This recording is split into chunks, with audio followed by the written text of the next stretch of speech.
Welcome to Falls of the Ohio State Park. The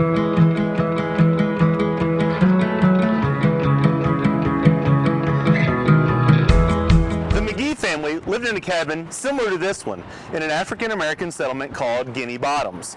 They were indentured servants to Revolutionary War General George Rogers Clark, but essentially they were slaves. Before Indiana became a state in 1816, it was governed under the terms of the Northwest Ordinance of 1787. Although the ordinance prohibited slavery, some of Indiana's early settlers brought enslaved people with them from the South. In 1800, Indiana became a territory. Governor William Henry Harrison and the First General Assembly passed an act allowing the enslaved to be brought into the territory and held as indentured servants for long periods, often beyond a person's life expectancy. The exact number of enslaved in Indiana is unknown, in part because of efforts to disguise the existence of slavery. But the 1810 census listed 237 slaves and 393 free blacks.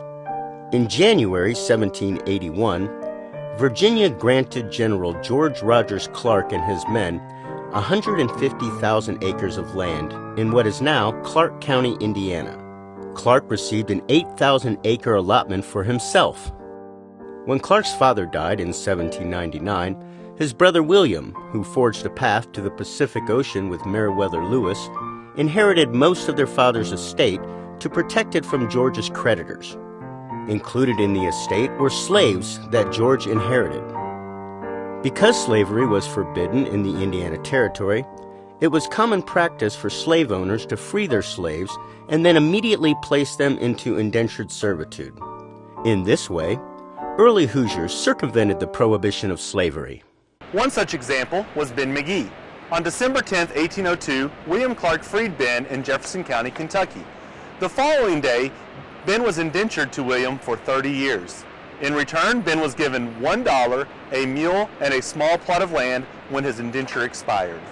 He, his wife, and their children were taken to George Rogers Clark's land in the Indiana Territory.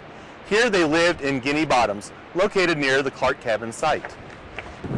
Despite being forbidden, slavery persisted after Indiana achieved statehood in 1816. The 1820 census shows nearly 200 enslaved peoples.